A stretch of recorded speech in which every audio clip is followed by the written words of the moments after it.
the draft has begun, and Zio, come on, do the honors. The draft has begun and it is gonna be a best of three as we said. So definitely first match it is gonna be interesting with two of your favorite casters, Peachy and Ray, having to cast these matches. So I will be signing off for now, but I'll be coming back. So Ray and Peachy, take it away. Let's Absolutely, thank go. you.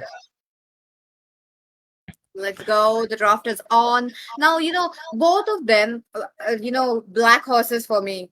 Given the fact that both really loves to play a lot of tournaments and they have won enough number that they can be dubbed as one. So again, the matchup really favors them. It's going to be, an underdog versus an underdog. Let's see who rises up. It's going to be a best of three series. Yesterday, yesterday there were a lot of clean sweeps. Will there be more clean sweeps today, Ray? Yeah, I'm looking forward to it. Yesterday, if I'm not wrong, it was Zohan versus IGN, and then Tartarus versus Peak Diplomat. Both of them getting a clean sweep, so they're already in the 2-0 score leaderboard. Group. In Swiss stages, you get paired up with this team that has the same amount of wins. So right now, whichever team is able to get a clean sweep 2-0, they will be matching up against Tartarus or Zohan. So in a way Swiss stages also kind of promote you to play strategically. You can kind of choose which opponent you want to face off against in the Swiss stage, because right now whoever loses, they kind of have a little bit of a less competition, if you think so. But at the same time, at the Swiss stages, every team is a good team. But yeah, whichever Yeah. team today gets a clean sweep, they will go to the 2-0 group, and they will have to face Zohant or Tartarus. And if this is a forced into a game number 3, they will go into 2-1 group stage. And that one is also going to be interesting, because so far no third game yet. So let's see if tonight we're gonna get our first team of 2-1 score group. But so far the draft has already begun. Armageddon and In Heaven well aware of each other's lineups, but I am familiarizing myself a little bit more with In Heaven, because it's been a while since I last saw them. A lot Yeah. of nice names, especially Bitoski's favorite child. I want to see him play mid lane. But I have seen in heaven, okay. I know them a little bit, but I do see a lot of lineup changes. So I'm kind of curious how they will be working around it. Now, I do remember Spit. And other than that, everyone, maybe Batowski's face child, it may be someone that I knew, but they have changed the name. But it's not the case today. So I'll confirm that later on. I'll have a good chat with them. But other than that, I want to see in heavens how they will be holding up. Armagaddon Esports, they are no short of having that execution part, but here we are. They have done their limited research. They are banning those healers.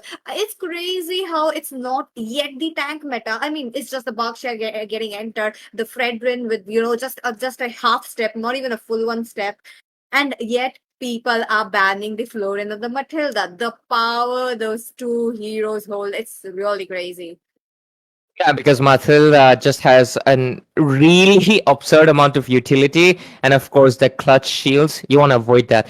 On the other hand, the Florian just provides a lot of utility, and if you know, Florian also gives whoever she gives the flower to, they get a little bit more attack, which extremely helps if you're playing Granger, or I mean, before when Saber used to be meta, Saber, like your basic attack gets enhanced with Florin's passive, and it really helps on one-shotting and finishing off. Especially, of course, if you have the Sky Piercer as well, it's bonus damage over bonus damage. But overall, we're seeing, of course, a Kimmy first pick coming in, possibly a mid lane or maybe even a gold lane. But I think it would be best to go for the mid lane. So let's see how Armageddon responds to it. Zushin, my wife, is still left out open. So is the Katot, Hylos, Badang. So 3 really good contenders to go for.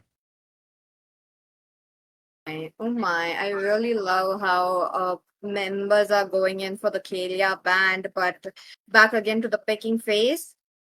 It is a Kimmy. Kimmy mid lane. I really want to see the Kimmy onto the mid lane. But now that we do have a Granger though, Are we looking at a Kimi versus a Granger? Very, very less chance because I really don't prefer a Yep. Kimi onto the gold. Rather Same, than yeah. Lucy does have a lot of potential in the mid lane than a gold laner. So, yep, that I want to see. But against a Granger, Airtel is not yet, Airtel is not being quite picked off a lot lately. It's not just the counter anymore. And I feel like had it being open, we might be looking at that. But there's a Berkshire. They need to counter that Berkshire. They cannot pick something like a Hylos. They cannot pick something like an Estes as well. But Team Armageddon can go in for an Estes.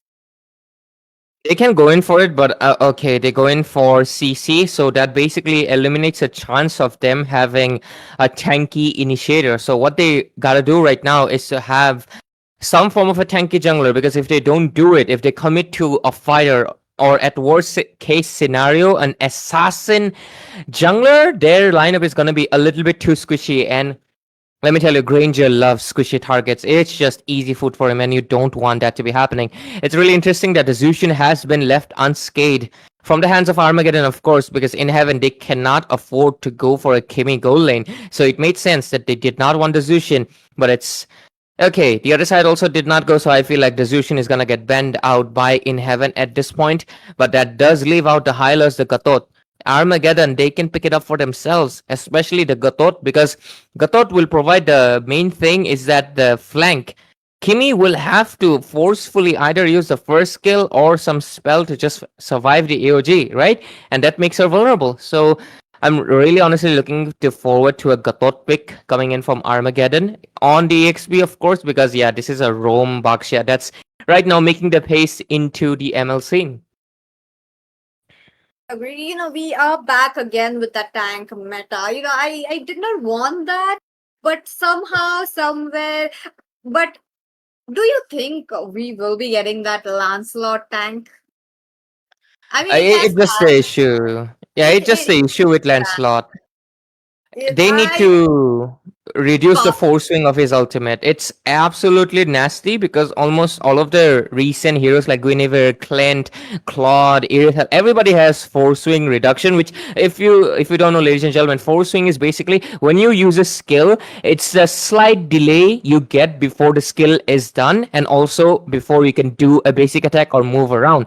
Lancelot in the game, let me tell you, he has the biggest force swing. His ultimate can be cancelled non-stop, just like Tigreal. Like you can cancel uh, Tigreal ultimate like 100 times before you can even get to cast it. All right. So yeah, until they fix that force swing issue, he in this fast-paced meta right now he doesn't have a place. Unless obviously they just decide to giga buff his damage, then yeah, he's back into the meta. Because I remember Tank Lancelot was there for a reason because of the Thunderbelt buff as well as tank items buff, but obviously it's not happening right now. So people are doing going for a burst build. But yeah, the burst build is also very weak for the same reasons I mentioned. So yeah, I don't think Lancelot would be a viable case. But hey, I've seen one in the wildcard stages. I won't be surprised if anybody wants to pick it up. But hey, really bad jungle speed. You want to outdo the Suyo, not be defeated by on the draft. So yeah, it's pretty clear. You don't want to pick it up. I would definitely. I think it's mostly likely gonna be a Julian. At most, Julian or an Xborg. But even an Xborg is a bad choice because look at it. Granger Farsight, just unlimited range. that's true. Now, the Farsa range is really a good thing that Team Armageddon Esports have gone around with. But what are they Okay, going to take? I should have seen that coming. Yes, I know that the cutout cards are one of the classic picks when you pick, especially against Eve. It's like a number one The counter, panda. but it's just moving around for the Fasa as well. Now, with the addition of a Akai on the jungle, interesting. Fredrin getting banned out, it's a kind of good bans. You don't want that bonk that he gives. The appraiser's wrath is really really a lot, especially for the Harrod though. He can the range is there for the appraisal wrath to actually get him hit unless he has to take 2 steps to just dodge it. But Fame though, what is he going to go? Oh, Phobias. What are your thoughts on that, Ray? I mean, it's actually surprising he was left alone. Sometimes I forget this guy exists, and I feel like teams forget he exists too. Because mainly either he gets banned out or he gets first pick. But yeah, the way they drafted was a little bit different, and I think I kind of see why. Just like I mentioned, once they picked up the CC, you know, once they pick up the CC, they were kind of set in stone. If you do not pick a tanky jungler, you're screwed. Who is gonna be the frontliner, right? You're gonna get absolutely decimated by the Granger, and that's the whole thing I mentioned in the draft beforehand, right? And that's why the Fredrin ban came in. They did not want it, and since the Fredrin is banned out, Baxia is taken as a preventive measure, and obviously you don't really have the Lucas either. The only option that they had to go for the good old reliable Panda, Jack the Black version. But yeah, I think it's gonna be an interesting one because we haven't seen a Panda in a while. But of course, ladies and gentlemen, welcome to the day 2 of the Swiss stages. It's gonna be In Heaven versus Armageddon. Both of these teams haven't scored any points into the Swiss stages just yet because it's the first match of the evening as well. On the casting desk, it's the names are wrong,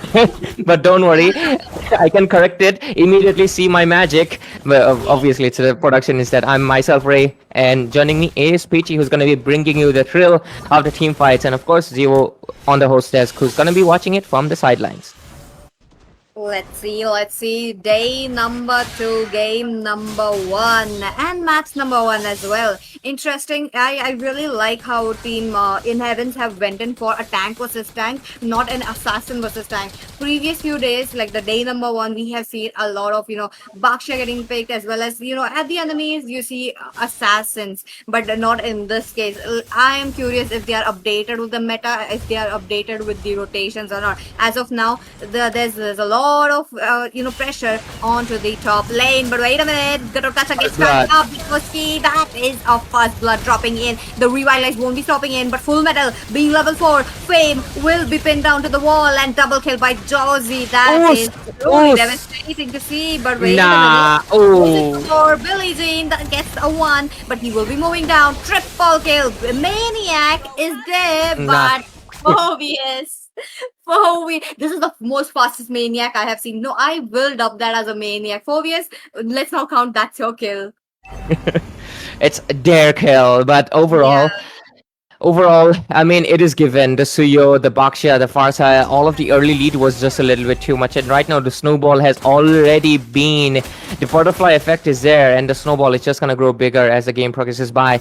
Unless In Heaven has a chance to retaliate back as the game progresses with the hope of the Harith and Kimi combination, I feel like this game is already kind of a goner because, honestly, I can't really blame them, but they had to avoid any engages in the early game because all of them need that level 4 power spike. The only one that had was a Kai. Other than that, they couldn't really do it. And I'm gonna be like, I don't know the actual reason for why Baksha gets picked, but I've not researched into it yet. I want to see the reason later, but I think what I think is a few things. First of all, mobility. This guy can run everywhere, right? Become a tire, rotate. As a roamer, that's really good for you. But and he can take a lot of damage. With his ultimate, he gets the damage reduction. He can take a lot of nit-bit damage, which is really good against heroes like Kimi and DPS mages. But I think one of the biggest reasons is the mental play. Once you pick up the Baksha in the room, the opponent cannot pick it for the jungler. I feel like that's the big reason. Because if it was open, it would be auto lock, right? But right now, you have the Baksha in your team, and you can also play the jungle. But plain absolute burst, disappear. True. Now, there's another reason for why Baksha is getting picked. The popularity of Florin, Estes, and the Matilda. It is just a direct counter. You don't need items to counter those heroes. You just need an hero. That gives a lot of potential right there. But Ito, though, he's just trying to scout down. Rhapsody's onto him. Revitalize will be there. The Katokas are being a lot passive. But Billie Jean thus gets it on. The Kimi with the second kill of this match. Armagaddon Esports, they want to go in for a match. They want to get back. But in Heavens, they are trying to make sure that they are not. This is what I was talking about. The Baksha trying to come up, but Paul has to go back. That would be a death for him. I was actually just about to mention, like, I think the healer point doesn't make sense for a simple reason because it gets banned out. Yeah. Mainly because of it. Yeah. What? Full metal! Full metal! Took the turtle. Suyo is mad now. Yeah, he had a very good snowball going in, but he just gets pinned down and a shutdown. I hate that curse, but Ryota though, he does get a kill. Armagaddon Esports still trying to go in for more ability and in a comfortable position will be targeted by the 4-ways and will be taken down. The Rhapsody is just too much to take in. I really like how the Granger is just moving in quite fastly with the rotation. Billie Jean, it's not my love. If you know that song, you're based because Yeah. that's what Kimi has kept the name as. And Ito, I want to see. Oh, the burst comes in. There's no way Gatore will survive. Unfortunate. Better see Safe Child will be moving down, and Phobius though in the back lanes trying to deal some damage. There comes Ricky as well, and it's just a slow fight. It's just them poking them down. Now that Armagaddon Esports do have that snowball rolling in for themselves. With Ryota, with Josie, look at that. They are just having that. Okay, here we go. We do have a fact.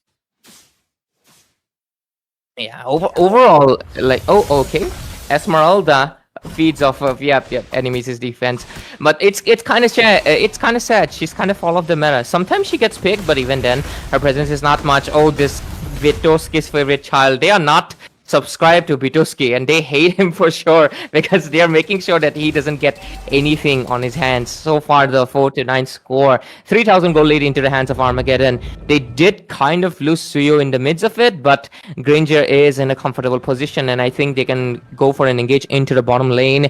Right now, they are just trying to zone out possibly, and they want this third turtle for that massive EXP and goal advantage for themselves. Okay, let's go. The turtle spawned in.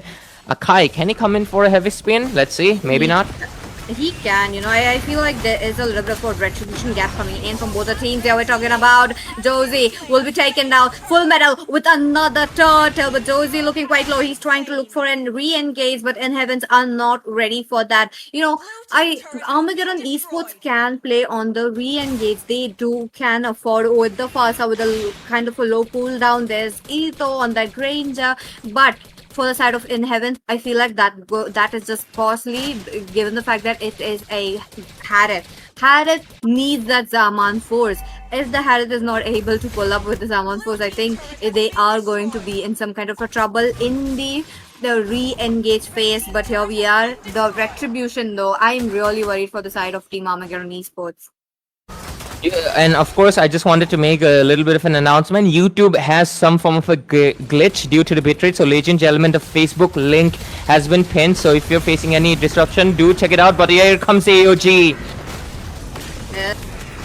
Team fights is all full-fledged onto the back lines. Full metal trying to pin them down. Harith will be rendered very low, but Ito though, he's trying to take down Ricky, but will be going down himself. Trouble kill picked up by Spit. 2 members down from the side of Team Armageddon Esports trying to find the third one, but unable to do so. Now mid lane though, it's like looking kind of juicy for the side of Team Armageddon Esports. Will they be able to capitalize that? I think not right now, but a little bit later. But yeah, coming back to my point for the dear viewers, please watch in the Facebook live stream. Oh, they do not let me talk, dude. Hey, I'm just trying to make an announcement. Yeah.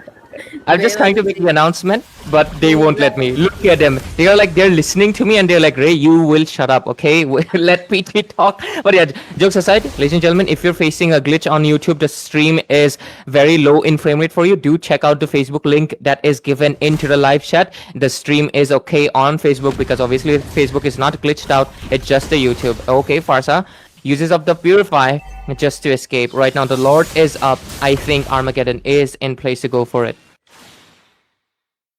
Again, worried about the retribution though. Armageddon Esports though, they have a very good snowball running around with a heavy spin on that Bakshia. Not a viable option, but he still makes that play. But at the same time, there's the 4-ways onto the back lanes trying to jump it down. Full metal very low. Josie jumps in, does get the damage on to the battlefield, and Ryota with the feathered airstrike looking quite good. The damage is just on, but Ito though, he's all alone. Ricky on a hunt with Spade, but Spade it will be busted down by this Suyu. Double kill picked up by Josie. Will he try to go for another one? Yup, he does. Gets the Parksha. For the fourth members also looking quite good. But you're talking about Kimmy. Kimmy who deals damage continuously with its basic attack. They don't want that. They don't want another maniac. It's okay. The Lord's more important.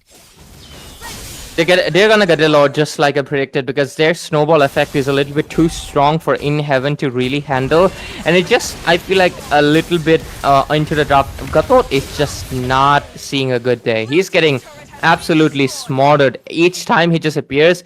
Farsa pops in the ultimate, and Suyo with the farm right now at around what? How much is standing actually? I would love to see the itemization. I think he's full build, level 15. Okay. Yeah, he's one item away from getting the full build, almost done with the Malefic Roar. So he's basically able to burst out the Gatot Kacha, who's what? Oh my god, only 4,000 gold. That is so low, but they're gonna go for another engage. Fame just gets pinned out onto the wall. Heavy spin's just too costly for the Sakai. Now you're talking about Madara joining into the land of Dawn. Top lane is just too much to handle, given the fact that they are getting poked down by Ito. Left and right, the Rhapsody hits so much, and the passive is there to make sure that they will be not losing those inhibitor. But wait a minute, Spirit. He's on the Harith. Harith is just getting zoned out. He's having very limited movements in the map, which is definitely a problem given the fact that the Petrovsky Space Child is really aggressive. But okay, it looks like Billie Jean does gets a set on Fame, as well as Ito does gets connected by the curtain call, and Ryota makes an early feather airstrike. Not a viable one. I mean, I don't want to see them losing their resources just here, given the fact that there's no opening. You know, it's just a simple fact that Kimi doesn't have the Divine Glaive or the Sky Piercer, if I'm not wrong. I missed out. Can we see the itemization again? So, because it's a little bit... Yep, Sky Piercer. Okay, Kimi has Sky Piercer, but what is that build? I don't... Oh, immediate Billie Jean gets bursted out. Not the lover for Armageddon. And right now, Gatot forced to use AOG. Oh, look at that. Double kill picked up by Josie. He tried to go in for more, but Ricky will be moving back along with the Akai. Now, Akai is really providing a good utility into the team fights, but the follow-up is a little bit slow. What I was talking about, okay, Full Metal being, zoned out. That would be a kill for Josie, who picks up a legendary, a double kill. 4 members down. The base is wide open. Full Metal, he has to come up. He doesn't have the heavy spin to actually push away the minions, and there we go. Team Armagaddon Esports winning up the first match. And we gotta give it to Armageddon still being the stronger team, but I feel like there was some disorientation from the hands of Team In Heaven. I feel like Kimi's build, I'm not that huge fan of it. And also, rest of the builds are okay-ish.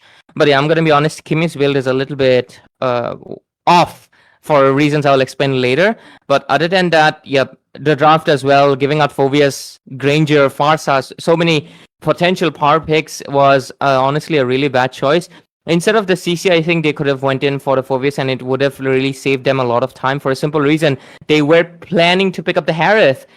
Because of the Harith, Saltak Paul was alive for so long because he was just able to spam his the Infernal Pursuit